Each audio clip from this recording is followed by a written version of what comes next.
भेजा था बेटियों की रहमत। अल्लाह तूने तो बेटियों को रहमत बना करके भेजा था, लेकिन इसने बेटियों पे जुल्म किया था, बेटियों के बाप को सताया था। अल्लाह फरमाएगा फरिश्तों हुआ क्या है? फरिश्ते पन्ना पलट करके दिखाएंगे, कहेंगे अल्लाह देखना तूने इसको बेटा दिया था, अपने बेटे पे कर रहा था। जब बेटे की शादी की थी इसने अपाची का डिमांड किया था, इसने 4 व्हीलर का डिमांड किया था, इसने गरीब बच्ची के बाप को सताया था। फिर फरिश्ते पन्ना पलट करके दिखाएंगे, अल्लाह देखना जरा गरीब बच्ची के बाप का हालात देख ले। अल्लाह एक गरीब बच्ची का बाप इस बेटे के लिए जहेज का इंतजाम किया था तो अपना मकान बेच करके जहेज का इंतजाम किया था, किसी ने दुकान बेच करके जहेज का इंतजाम किया था, किसी ने जमीन बेच करके जहेज का इंतजाम किया था। फिर अल्लाह फरमाएगा फरिश्तों ऐसा करो, जिसने मेरे बंदों पे जुल्म करके आया है इसे घिसेट करके जहन्नम में ले जाओ, इसलिए कि जो मेरे बंदे का वफादार नहीं हो सकता है वो खुदा का भी वफादार नहीं हो सकता है। अल्लाह फरमाएगा नारे रिसालत मसलके आला व बल्लगना रसूलुहुन नबियुल अमीनुल मदीनुल करीम व नहनु अला ज़ालिका लमिनश शाहिदीन व शाकिरीन वल्हम्दुलिल्लाहि रब्बिल आलमीन। लाइक के मुबारकबाद हैं आप तमामी हज़रात, सर शाम से लेकर अब तक उलमा शोरा को समात कर रहे हैं और आपकी समातें बहुत अच्छी है। मुझसे पेशतर अजीम लहजा शायर आज़म हिंदुस्तान, शायर हिंदो नेपाल हज़रत बिस्मिल नेपाली साहब की बिला को आपने समात किया। बड़ी मुक़द्दर वाले आप तमामी हज़रात हैं कि आपके बस्ती में वो ख़तीब रहता है जो ख़तीब बेनज़ीर अदीब शहीर ख़तीब इमाम साहब की बिला हज़रत अल्लामा मोइनुद्दीन साहब की बिला। ये आपकी फ़िरोज़ बख्ती है कि ऐसी शख्सियतें आपके दयारे पुरवकार में रहती है। साथ ही साथ नकीब आज़म हिंदुस्तान भाई इलियास रज़ा साहब की बिला, शायर अहले सुन्नत हज़रत अफजल रज़ा वैशालवी साहब की बिला। मेरे बाद भी एक अजीम लहजा है, यकीनन आप सुनेंगे आपका दिल बाग बाग होगा। शायर आज़म हिंदुस्तान, शायर फितरत बुलबुले सारन हज़रत शाहिद रज़ा छपरावी साहब की बिला तशरीफ़ फरमा है। मेरे बाद उनसे आपको शायरी समात करनी है। मैं थोड़ी देर आपके दयारे पुरवकार में पहली हाज़िरी आपकी मोहब्बतें खुसूसियत के साथ भाई अफजल भाई की मोहब्बत जो अपने शादी के मौके से मुझे याद किया, तमाम तर बी टंडी के सुन्नी मुसलमानों की मोहब्बत, मेंबर नूर पे उलमाए किराम की मोहब्बतें मैं थोड़ी देर गुफ्तगू करने की कोशिश करूँगा। चूँकि ये कोई जलसा नहीं है, मिलाद रसूल है और मिलाद इंशाअल्लाह वक्त मुकर्रर पे बहुत कोई ज़्यादा आपका टाइम नहीं लेगा। इंशाअल्लाह जितनी देर मैं बैठा हूँ आपके समाते देखूँगा किस तरह आप सुनना चाहते हैं। मैं चाय वालों से गुजारिश करूँगा कि आप जल्दी से चाय पिला दीजिए। ऐसे तो सबको पता है कि एक चाय वाला से पूरा मुल्क परेशान है। बहरहाल ये अच्छी बात है, आप चाय पिला रहे हैं, सबको बेदार कर रहे हैं।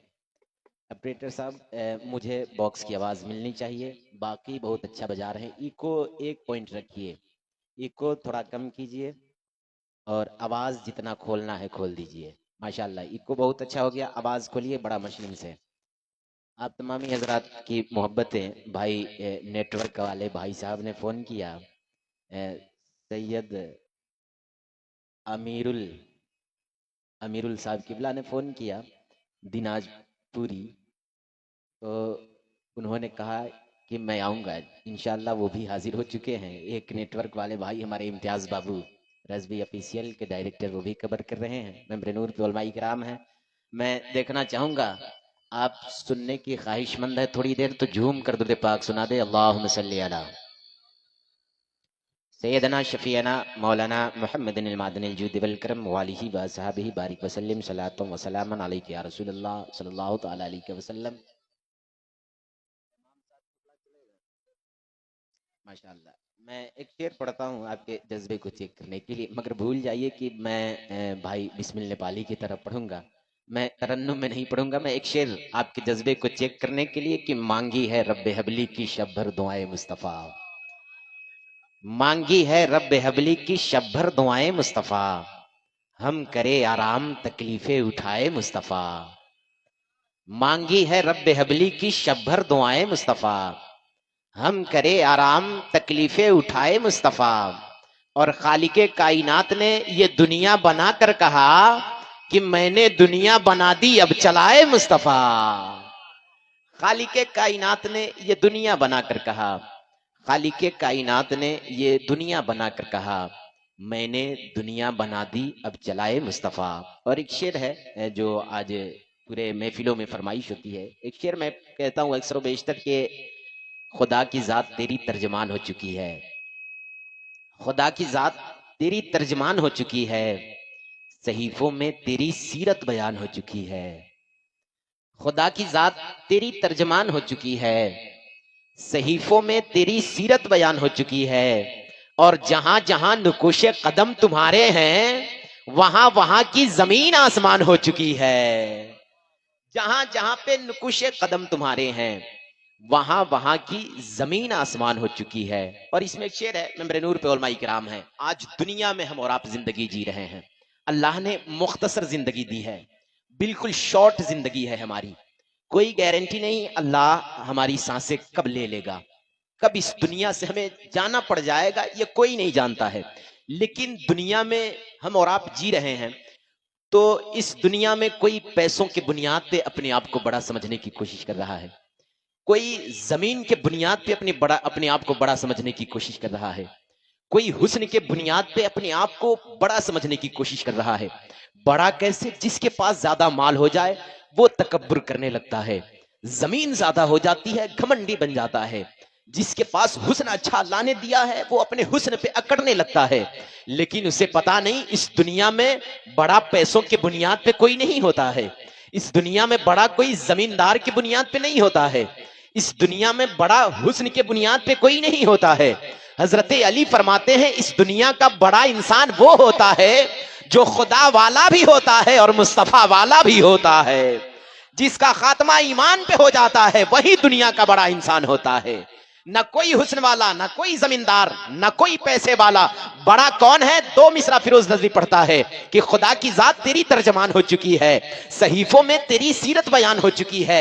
जहां जहां नुकुशे कदम तुम्हारे हैं वहां वहां की जमीन आसमान हो चुकी है, वहां वहां की जमीन आसमान हो चुकी है। और न कोई गोरा न काला न छोटा न बड़ा, न कोई गोरा न काला न छोटा न बड़ा, ये उम्मत आपकी खानदान हो चुकी है। न कोई गोरा न काला न छोटा न बड़ा, न कोई गोरा न काला न छोटा न बड़ा, ये उम्मत आपकी खानदान हो चुकी है। और एक शेर और मैं पढ़ता हूँ, मैं इकराम बैठे हैं, अशार तो बहुत है लेकिन एक शेर, जिंदगी और मौत। जब इंसान पैदा होता है तो इमाम साहब को बुलाया जाता है, इमाम साहब आइए मेरे घर में औलाद पैदा हुई है, उसके कान में अजान पढ़ दीजिए। इमाम साहब आते हैं, मैं कहता हूं यार कम से कम इमाम साहब को तलाश किया जाता है अजान के लिए। हमारे घर में कितने लोग हैं जो अजान पढ़ सकते हैं, हमने किसी को तैयार खड़ा नहीं किया है। हमारे घर में कोई अजान के कलमात हमारे बच्चों को अब तक याद नहीं हुआ, कोई जवान आज तक अजान के कलमात को बुलंद नहीं कर रहा है। ये अजान सिर्फ औलादे पैदा होती है तब इमाम साहब को तलाश किया जाता है, किसी मौलवी को तलाश किया जाता है। मैं कहता हूं यार अपने घरों में भी कम से कम अजान देने वाला तैयार कर ले, इसलिए कि मेरे आका इरशाद फरमाते हैं कि अजान सिर्फ नमाज ही के लिए महदूद नहीं है। अगर घरों में परेशानी आए ना, जब जब मुसीबतें आए, जब जब परेशानी आए, अपने घरों में अजान के कलमात बुलंद कर लो, अल्लाह अजान की बरकतों से मुसीबतों का खात्मा अता फरमा देता है।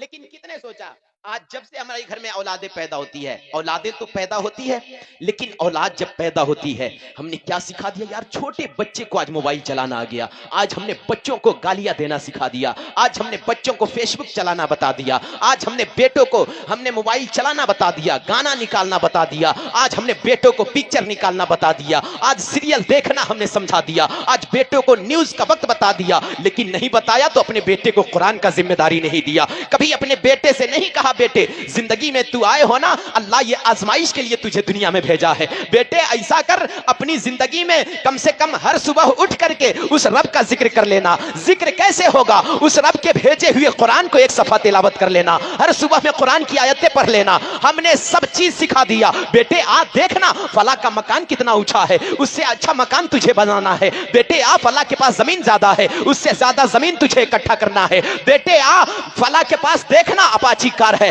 उससे बेहतरीन कार तुझे लेना है। हमने बेटे को सब चीज बता दिया, बेटे जमीन कैसे इकट्ठा होगा, बेटे दौलतें कैसे आएगी, बेटे मकान कैसे बनेगा, बेटे ये ले 10,000 का मोबाइल, इस मोबाइल में निकाल ले गाना कैसे आएगा, यूट्यूब कैसे खुलेगा, फेसबुक कैसे चलाना है, व्हाट्सएप कैसे खोलना है, बेटे को बता दिया। लेकिन ये बताया है हमने, बेटे आ जिसकी उम्मती में पैदा हुए हो उसको मुहम्मदुर रसूलुल्लाह कहा जाता है। बेटे उसके जिंदगी में 4 दोस्त थे, उसके दोस्त को एक नंबर को अबू बकर कहा जाता है, दूसरे को उमर कहा जाता है, तीसरे को उस्मान कहा जाता है, चौथे को अली कहा जाता है। बेटे आजा, दुनिया की दौलत इकट्ठा हो या ना हो, दुनिया की जमीन हो या ना हो, अबू बकर जैसा प्यार जरूर होना चाहिए, उमर जैसी मोहब्बत जरूर होना चाहिए, अली जैसा इश्क जरूर होना चाहिए। बेटे आ, उस्मान जैसा प्यार जरूर होना चाहिए। अगर बेटे को हमने मुस्तफा का आशिक बना दिया तो इधर मुस्तफा का भी आशिक होगा, इधर तेरा भी वफादार होगा।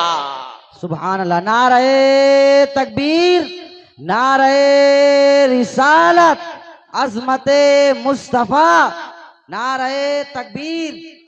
हाँ साहिब, बेटे को हम वफादार नहीं बनाए, बेटे को हमने कुरान नहीं पढ़ना सिखाया, बेटे को नमाज का आदी नहीं बनाया। आना, मेरे पैगंबर इरशाद फरमाते हैं, लोगों जब औलादे पैदा होना 7वें दिन उसका अकीका खतना करो, करने के बाद जब तेरा बेटा 7 साल का हो जाए ना, नमाज का हुक्म दो। अपने बेटे को ये बताओ, बेटे देखना तेरी जिंदगी में सिर्फ माल कमाना ये जिंदगी नहीं है, बेटे तेरी लाइफ में सिर्फ दुनिया में मौज कर लेना इसे जिंदगी नहीं कहा जाता है। यही रीजन है कि मेरा बेटा जब से जवानी के दहलीज पे कदम रखता है, जब से होश संभालता है, एक बेटा हीरो की स्टाइल से जीना शुरू करता है, सीरियल की अदाओं की तरह जीना शुरू कर रहा है, आज शादी भी कर रहा है, फिल्मी कल्चरों के मुताबिक शादी कर रहा है, आज निकाह कर रहा है, सीरियल की अदाओं की तरह निकाह कर रहा है। उसे क्या सिखाया हमने? ये बताया बेटे जिंदगी हीरो की तरह जी लेना। फटा जींस पहन रहा है हमारा बेटा, शराब के अड्डों पे जा रहा है, मेरा लड़का आज कान में बाली पहन करके घूम रहा है, हाथों में लफंगों की तरह बाला पहन करके घूम रहा है। हमने बेटे को कभी रोका नहीं, बेटे ये हीरो की तरह जिंदगी गुजार लेना, ये कमाल नहीं है, ये लफंगे पठानों की तरह जीना ये जिंदगी नहीं है। बेटे अगर जिंदगी सीखना चाहता है तो आना, जिंदगी गुजार करके मेरे गरीब नवाज गए हैं, गौसे पाक गए हैं, जिंदगी गुजार करके मखदूम बिहारी गया है, जिंदगी गुजार करके वारिसे पाक गया है। अपने बेटे को बैठा और बताना, बेटे देखना जिंदगी गुजार करके अहमद रजा गया है। आना बेटे, बरेली के पठान को देख, मेरा ताजुल शरिया जिंदगी गुजार करके गया है। बेटे लफंगे पठानों की जिंदगी को अपनाना ये जिंदगी नहीं है, किसी हीरो की आइडियल को अपनाना ये जिंदगी नहीं है, क्रिकेटर के आइडियल को अपनाना ये जिंदगी नहीं है, सीरियल के अदाओं की तरह जीना ये जिंदगी नहीं है, फेसबुक फ्री फायर खेलना ये जिंदगी नहीं है। जिंदगी किसे कहते हैं? आना, कोई मुंबई का पठान तुझे नहीं बताएगा, कोई पिक्चर का आवारा पठान तुझे नहीं बताएगा, अगर बताएगा तो बरेली का ओरिजिनल पठान बता रहा है। लोगों जिंदगी किसे कहते हैं? दुनिया में मौज करने का नाम जिंदगी नहीं है, पैसा कमा लेना इसका नाम जिंदगी नहीं है, दुनिया में ऐश करना इसका नाम जिंदगी नहीं है। मैंने कहा बताना बरेली के पठान, अरे जिंदगी किसे कहते हैं? आवाज आती है कि जिंदगी ये नहीं है किसी के लिए, जिंदगी तो है नबी की, नबी के लिए, और ना समझ मरते हैं जिंदगी के लिए। अरे जीना मरना है सब कुछ नबी के लिए। सुभान अल्लाह। नारे तकबीर, नारे रिसालत, उलमाए अहले सुन्नत। ये जिंदगी है साहिब, जीना मरना सब कुछ है नबी के लिए। यार ये जान मिली है, ये जहान मिली है। अगर तू शादी का आज लुत्फ ले रहा है, अगर दुनिया में तेरी दौलत को सलामत है, अल्लाह ने तेरे चेहरे का जोग्राफिया नहीं बिगाड़ रहा है, अल्लाह तेरे घमंड का चकनाचूर नहीं कर रहा है, तू दौलतों पे अकड़ रहा है, अल्लाह चाहता ना तुझे तेरे पांव से लंगड़ा बना देता। तू जिस जमीन पे अकड़ करके चल रहा है, अल्लाह चाहता तेरे पांव को लंगड़ा कर देता, अल्लाह चाहता तुझे लूला बना देता, अल्लाह चाहता तुझे अंधा बना देता। लेकिन ये सदका, ये तुम्हारा कमाल नहीं है, ये तेरे पैसों का कमाल नहीं है, ये तेरी ताकत का कमाल नहीं है, ये तेरे हुस्न का कमाल नहीं है, ये कमाल तो आमिना के लाल का है। क्या रे उस पैगंबर के सदके में हमारी जिंदगी सलामत है, उस पैगंबर के सदके में हमारी दौलतें सलामत है, हमारा घर सलामत है, हमारी बेटियां सलामत है, हमारी बीवियां सलामत है, हमारी माएं सलामत है, हमारा बाप सलामत है। उस पैगंबर का सदका है कि हमारी जिंदगी सलामत है। बरेली से आवाज आती है कि वो जो न थे तो कुछ न था, वो जो न हो तो कुछ न हो। अरे जान है वो जहान की, जान है तो जहान है। सुभान अल्लाह, सुभान अल्लाह। जान है तो जहान है। बरेली से आवाज आती है, वो जो न थे तो कुछ न था। ये शादी खाना आबादी की महफिल में बैठे हैं। कल भाई अफजल भाई की शादी होने वाली है और शायद उनकी बहन की भी शादी होने वाली है ना? 2-2 शादी है शायद। तो इंशाअल्लाह ये शादी के जश्न में बैठे हैं, लेकिन यहाँ बैठे हैं मेरे आका की जिक्र की महफिल में। यह सबसे बड़ी खुशी की बात है। मेरे पैगंबर की जिक्र की महफिल में बैठे हैं। माइक से बहुत ज्यादा मेहनत करना पड़ रहा है भाई। बिस्मिल भाई आप पढ़ रहे थे तो मैं देख रहा था। बहरहाल मैं आया हूं तो कुछ बोलूंगा ही। तो ये शादी हुजूर की महफिल में बैठे हैं, है ना भाई साहब, जिक्र मुस्तफा में बैठे हैं। आखिर माजरा क्या है कि शादी भाई अफजल की, शादी उनकी बहन की, लेकिन बातें मदीने वाले मुस्तफा की। मेरे आका की बातें चल रही है। ये रूल सिर्फ हम इसे रस्म ना समझे। आज शादियों में जो खुराफातें हो रही है ना, आज शादी हम तो करते हैं, पूरी दुनिया कर रही है यार। ये शादी करना मेरे आका की सुन्नत है। यही रीजन है कि पूरी कायनात अपना रही है, पूरी दुनिया एक्सेप्ट कर रही है। आज हम सोचते होंगे सिर्फ वैशाली का रूल है। वैशाली से आप निकल जाए, मुजफ्फरपुर देखे भाई, नेपाल से शख्सियतें तशरीफ लाई है, इनके भी आप मुल्क में चले जाए, मुल्क नेपाल चले जाए, वहां भी लोग शादी करते हैं। वहां भी नबी की सुन्नत के मुताबिक लोग शादी कर रहे हैं साहिब। ये मैं आप यहां से निकले मुजफ्फरपुर, वहां भी लोग शादियां कर रहे हैं। और आगे बढ़ जाए आप पटना चले जाए, वहां भी लोग शादी कर रहे हैं। आप छपरा चले जाए, लोग वहां भी शादी कर रहे हैं। आप और आगे बढ़ जाए सिवान चले जाए, लोग वहां शादी कर रहे हैं। अलगर्ज एक जुमले में पूरे बिहार का चक्कर लगा ले, वहां भी लोग शादी कर रहे हैं। आप आओ, मैं हिंदुस्तान से जरा इस बिहार से अलग निकलता हूं। आप दिल्ली चले जाए, लोग वहां भी शादी कर रहे हैं। कोलकाता चले जाए, लोग वहां भी शादी कर रहे हैं। मुंबई चले जाए, लोग वहां शादी कर रहे हैं। अलगर्ज पूरे मुल्क के हिंदुस्तान के लोग शादी कर रहे हैं। जरा गैर कंट्री का जायजा लिया जाए, मैंने बताया नेपाल में भी लोग शादी कर रहे हैं, पाकिस्तान में भी लोग चले जाए, वहां भी लोग निकाह कर रहे हैं। ऑस्ट्रेलिया में चले जाए, लोग वहां भी निकाह कर रहे हैं। तुर्किस्तान चले जाए, वहां भी लोग निकाह कर रहे हैं। अफगानिस्तान चले जाए, लोग वहां भी निकाह कर रहे हैं। आखिर रीजन क्या है? ये किसी मौलवी का कॉल नहीं है, लोगों निकाह करना मेरी सुन्नत है। ये किसी मुफ्ती का कॉल नहीं है, लोगों निकाह करना मेरी सुन्नत है। किसी खानकाह के पीर का कॉल नहीं है, लोगों निकाह करना मेरी सुन्नत है। किसी मदरसे का मदरस का कॉल नहीं है, लोगों निकाह करना मेरी सुन्नत है। किसी मस्जिद के इमाम का कॉल नहीं है, लोगों निकाह करना मेरी सुन्नत है। आखिर माजरा क्या है? मेरा मुस्तफा मक्के की जमीन पर आज से 1450 साल पहले जन्म लिया है। मेरे मुस्तफा ने मक्के की जमीन पे पैदा हुआ है। वो आकर के हिंदुस्तान तो नहीं बताए थे लोगों निकाह करना मेरी सुन्नत है। पैदा हुए मक्के की जमीन पे, लेकिन दीवाना हिंदुस्तान में मौजूद है। पैदा हुए मक्के की जमीन पे, उनका चाहने वाला पाकिस्तान में भी मौजूद है, ऑस्ट्रेलिया में भी मौजूद है, अफगानिस्तान में भी मौजूद है, उनका फलावर इंग्लैंड में भी मौजूद है। मैंने कहा या रसूल अल्लाह, आप तो पैदा हुए मक्के की जमीन पे, लेकिन आपने पाकिस्तान वाले को भी दीवाना बना दिया, आपने तुर्किस्तान वाले को भी दीवाना बना दिया, आपने ऑस्ट्रेलिया वाले को भी दीवाना बना दिया, आपने इंग्लैंड वाले को भी दीवाना बना दिया। या रसूल अल्लाह, माजरा क्या है? पूरी दुनिया निकाह कर रही है। अलगर्ज 7 समंदर पार करके हिंदुस्तान वाले को भी आपने दीवाना बना दिया, वैशाली वाले को भी आपने दीवाना बना दिया। आवाज आएगी नादान नहीं जानता है। अगर किसी मौलवी की बात होती, लोग कहते चलो मौलवी कह रहा है, ये तो मौलवी बोल रहा है। किसी मुफ्ती की बात होती, लोग कहते ये तो बात होती है। किसी इमाम की बात होती, लोग कहते ये तो बात होती है। किसी मुहद्दिस की बात होती, लोग कहते ये तो बात होती है। खुदा की कसम, अगर स्कूल का टीचर का कॉल होता, लोग कहते ये तो बात होती है। अगर मदरसे का मदरस का कॉल होता, लोग कहते ये तो बात होती है। अगर मस्जिद का इमाम का कॉल होता, लोग कहते ये तो बात होती है। लेकिन खुदा की कसम, पूरी कायनात बोले तो वो बात होती है, लेकिन आमना का लाल बोले तो वो बात नहीं बल्कि हदीसे पाक होती है। सुभान अल्लाह। नारे तकबीर, नारे रिसालत, उलमाए अहले सुन्नत, सीरते मुस्तफा जिंदाबाद। बस यही वजह है मेरा मुस्तफा पैदा हुआ मक्के की जमीन पे, लेकिन पूरी कायनात के लोगों को दीवाना बना दिया। भाई बड़ी मेहनतों के साथ एक बाप अपने औलाद को पालता है। पालने के बाद जवानी के दहलीज तक, सबसे पहले मैं बता दूं, कल बेटी की शादी होने वाली है। दुआ कीजिए कि अल्लाह जिसे भी बेटी दी है ना, अल्लाह ने जिसे भी बेटी दी है, दुआ कीजिए कि सब बेटियों को अच्छे ढंग से रुखसत होने की तौफीक अता फरमाए। हाँ, इसलिए कि मेरे आका इरशाद फरमाते वो मुकद्दर वाला बाप है। जिस बाप के बारे में मेरे आका इरशाद फरमाते हैं वो बाप खुशनसीब है, मुकद्दर वाला है, जिसने 3 बेटियों की परवरिश करके अच्छे ढंग से उसकी तरबियत किया और अच्छे घराने में रिश्ता करा देता है। उस बाप का मकाम जन्नत में हो जाता है, उस बाप का मकाम जन्नत में हो जाता है। यार ये रीजन मुस्तफा ने उस बाप को क्यों दिया? आखिर माजरा क्या है? लोग इस पे भी एतराज कर सकते हैं ना क्या किसी शराबी अगर बाप हो उसके पास भी बेटी हो तो क्या वो भी जन्नती हो जाएगा? मुस्तफा ने कह दिया है ना, तो अल्लाह की रहमतें बहुत बड़ी है।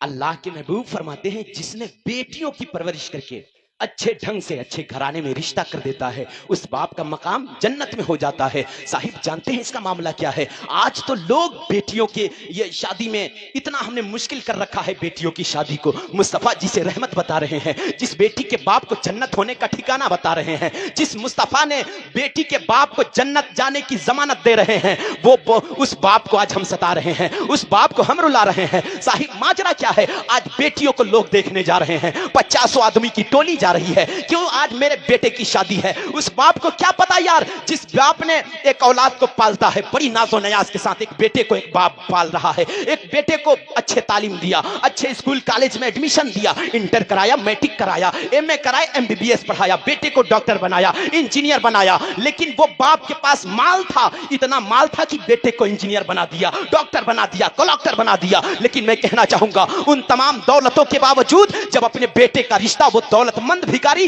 जब बेटियों के दरवाजे पे पहुंचता है, 50 आदमी की टोली लेकर के जाता है। क्यों? आज मेरे बेटे की शादी है। उसे क्या पता है? वही बेटा जिस बेटे पे आज तू घमंड कर रहा है, वही बेटा जिसको डॉक्टर बना करके आज तू इतरा रहा है, वही बेटा जिसको इंजीनियर बना करके तू इतरा रहा है। जब तेरा बेटा पैदा नहीं हुआ था, तू दुआओं में मांग रहा था, अल्लाह कोई औलाद दे दे, कोई बेटा दे दे। आपने नहीं देखा है बे औलाद वाले को दर दर की ठोकरें खाते आपने देखा है। कभी गरीब नवाज के दरबार में जाकर के दुआएं करता है, अल्लाह मुझे औलाद दे दे। कभी गौसे पाक की दरबार में जाकर के दुआएं करता है, अल्लाह मुझे औलाद दे दे, मुझे औलाद दे दे। कभी मां सजदों में दुआएं करती है, अल्लाह मुझे औलाद दे दे। ये औलाद के लिए माँ बाप दर दर की ठोकरें खा रहे हैं। लेकिन जब अल्लाह ने औलाद दिया है, एक बेटा दिया है, माँ बाप बड़ी नाजो नयाज के साथ पालते हैं, नाजो नयाज के साथ उसको अच्छे तालीम से और तरबियत से आरास्ता और पैरास्ता करते हैं। लेकिन जब वो बेटा जवान होता है, जवानी के दहलीज पे कदम रखता है, एक बाप को अलग खुशी होती है, माँ को अलग खुशी होती है। मेरा बेटा 20 साल का जवान हो गया है,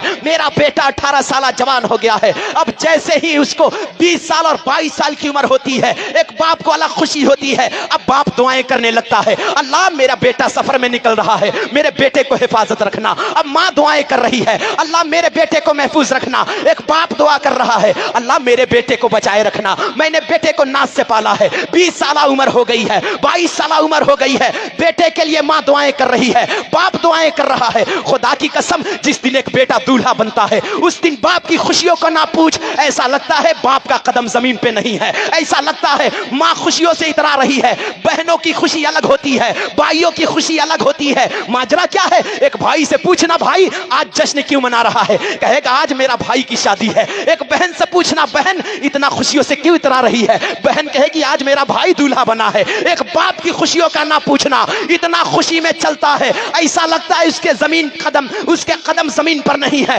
बाप कहेगा आज मेरी तमन्नाएं पूरी हो गई है, आज बरसों की हसरतें पूरी हो गई है, मेरा बेटा दूल्हा बना है। आज 25 साल का मेरा लख्ते जिगर दूल्हा बना है, आज दूल्हा बना है। खुदा की कसम ये माँ बाप की खुशियां होती है। माँ दुआएं कर रही है, अल्लाह मेरे बेटे की बारात को हिफाजत से ले जाना। माँ नजरें उतार रही है, बहन दुआएं कर रही है, अल्लाह मेरे भाई की बारात को हिफाजत से ले जाना। अरे एक बहन इतरा रही है खुशियों से, एक भाई इतरा रहा है। लेकिन माजरा क्या है? अरे चंद दिनों के बाद दुल्हन आई है, 2-4 महीनों के बाद अब वही बेटा जिसको नाजो नयाज के साथ पाला था, जिसको दुआओं में मांगा था, जिसको दुआओं में हिफाजत की दुआ की थी, वो बाप से अब अलग होने के लिए सोच रहा है, माँ से भी जुदा होने के लिए सोच रहा है, बहनों से भी अलग होने के लिए सोच रहा है, अब भाइयों से भी प्यार नहीं कर रहा है। मैं पूछना चाहूंगा जवान, कहां चली गई तेरी मोहब्बत? कहां चला गया तेरा प्यार? शादी से पहले बोलता था ये मेरी माँ है, ये मेरा बाप है, ये मेरा भाई है, ये मेरी बहन है। लेकिन शादी के बाद जैसे दुल्हन आई है, उसके दुपट्टे की हवा खाने के बाद अब बाप से भी अलग हो रहा है,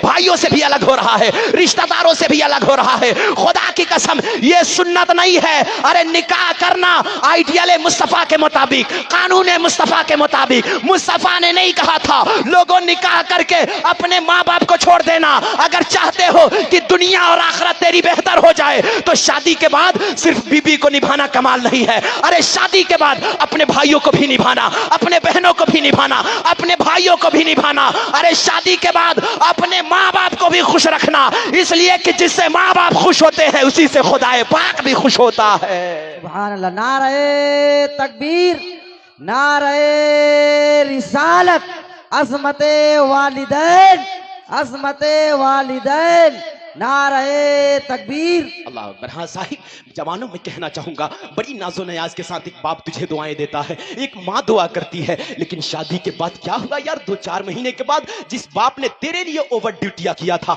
जिस बाप ने तेरे लिए दूसरों की फैक्ट्री में मजदूरी किया था और ओवर ड्यूटियां करता था इसलिए ताकि मेरा बेटा अच्छा जूता पहन ले, मेरा बेटा अच्छा कपड़ा पहन ले, मेरा बेटा अच्छा लिबास पहन ले, लेकिन बाप के एहसान फरामोश, शादी के बाद वो चंद लम्हे की गैर लड़की आई और तुझे तेरे बाप से अलग करवा रही है, तेरी मां से अलग करवा रही है। इसका रीजन जानते हैं क्या होता है? आज लोग लड़की देखने जाते हैं, एक बेटी के दरवाजे पे जा रहे हैं, 50 की टोलियां जा रही है, 50 आदमी जा रहा है, लेकिन 50 आदमी को क्या पता यार, एक बाप से पूछना एक लड़की को किस तरह रुखसत करता है, अपनी बेटी को किस तरह शादी कर रहा है। ना जाने जब बेटी की शादी करने जाता है ना, कई दिनों तक एक बाप सोता नहीं है, उसकी नींदें खत्म हो जाती है, टेंशन में आ जाता है यार। जब से बेटी पैदा होती है ना, तभी से बाप टेंशन में आ जाता है। एक बीवी पूछती है, मेरे शौहर जब से बेटी पैदा हुई है तेरे चेहरे से मुस्कुराहट खत्म हो गई है, तेरे चेहरे से मुस्कान खत्म हो गई है, ना अच्छा खा रहा है ना अच्छा पहन रहा है, आखिर रीजन क्या है? एक शौहर बोलता है, मेरी बीवी नहीं जानती है, बेटी पैदा हो गई है,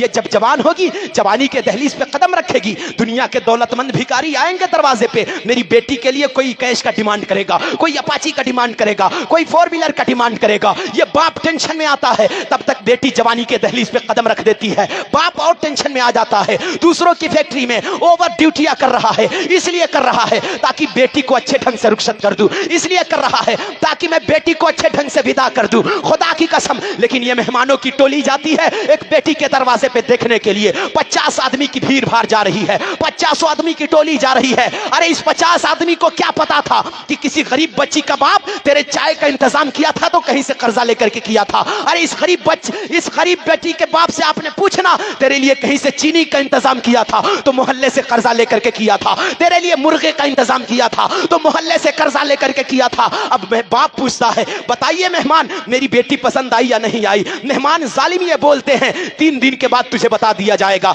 यहां नहीं बताया जाएगा, फोन पर बता दिया जाएगा। तेरी बेटी पसंद है या नहीं पसंद है, कॉल करके बता दिया जाएगा, 3 दिन के बाद बता दिया जाएगा। यार एक बाप सोचता है, 3 दिन तक टेंशन में रहता है, पहला दिन कॉल करता है, मेहमान बोलते हैं यार कल बता दिया जाएगा। दूसरा दिन एक गरीब बच्ची का बाप फोन करता है, कहा बताइए मेरी बेटी में क्या कमी है? मैंने बेटी को कुरान भी पढ़ाया है, नमाज कादी भी बनाया है, बेटी को दीनदार भी बनाया है, बेटी को कनीज़े फातिमा में मैंने पाला भी है, लेकिन ये जालिम मेहमान कुछ नहीं देखता है। ये देखता है यार इस बेटी के बाप के पास कोई हैसियत नहीं है, कोई जमीन नहीं है, कोई दौलत नहीं है, अच्छा मकान नहीं है। मेहमानों ने यह देखा, 3 दिन के बाद गरीब बच्ची का बाप कॉल कर रहा है, बताइए मेहमान मेरी बेटी में क्या कमी है, मेरी बेटी पसंद आई या नहीं आई? 3 दिन के बाद जिसका कर्जा लिया हुआ मुर्गा खा करके पलटा है, जिसका कर्जा लिया हुआ चाय पी करके वापस आया है, 3 दिन के बाद कहता है तेरी बेटी पसंद नहीं है, तेरी बेटी मेरे बेटे के लायक नहीं है। एक बाप पूछता है, बताइए मेहमान मेरी बेटी में क्या कमी है? हुस्न में भी लाजवाब है, मेरी बेटी खूबसूरत भी है,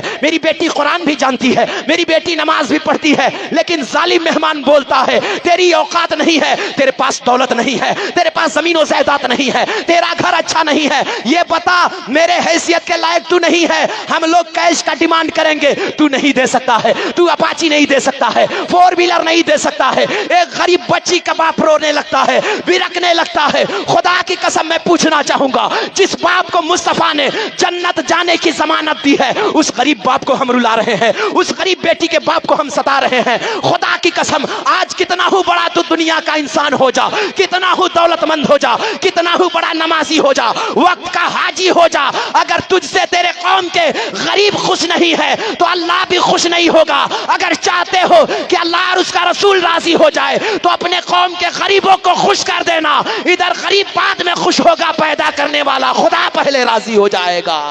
सुभान अल्लाह। नारे तकबीर, नारे रिसालत, सीरते मुस्तफा। साहिब आप कोशिश करें ना, मोहल्ले के गरीब अगर अल्लाह तुझे माल देकर के आजमा रहा है ना, ये देखना चाहता है लोगों मैं तुझे माल दे रहा हूं, तेरे माल से किसी गरीब का भला हो रहा है कि नहीं। मैं तुझे पैसा वाला बना रहा हूं इसलिए ताकि तेरे पैसों से किसी गरीब का भला हो रहा है कि नहीं। खुदा की कसम मैं कहना चाहूंगा, जो जितना बड़ा मालदार होता है ना, उसकी झोली उतनी बड़ी फैलती है। गरीब बच्ची के बाप के पास उतना ही बड़ा डिमांड होता है उस गरीब बच्ची के बाप से। खुदा की कसम मैं कहना चाहूंगा, अल्लाह ने अगर तुझे मालदार बनाया है तो आप चाहते हो कि हमारी माल से खुदा राजी हो जाए, हमारे पैसों से खुदा राजी हो जाए। हम ये सोचते हैं यार अगर मेरे बेटे की शादी में जहेज ना मिला तो लोग क्या कहेंगे। हम ये सोचते हैं हमारे दरवाजे पे अगर फ्रिज ना रखा गया तो मेरे बेटे की शादी में लोग क्या कहेंगे। अगर अपाची ना आई तो लोग क्या कहेंगे। खुदा की कसम ये झूठी शोहरतें हैं तेरी, ये 4 दिन की शोहरतें हैं। 4 दिन दुनिया तेरा नाम लेगी, तेरा दोस्त कहेंगे फला के बेटे में फ्रिज मिला था, फला के बेटे में एसी मिला था, फला के बेटे में अपाची मिली थी, फला के बेटे में 4 व्हीलर मिला था। 4 दिन के बाद दुनिया भूल जाएगी कि तेरे बेटे को क्या मिला था,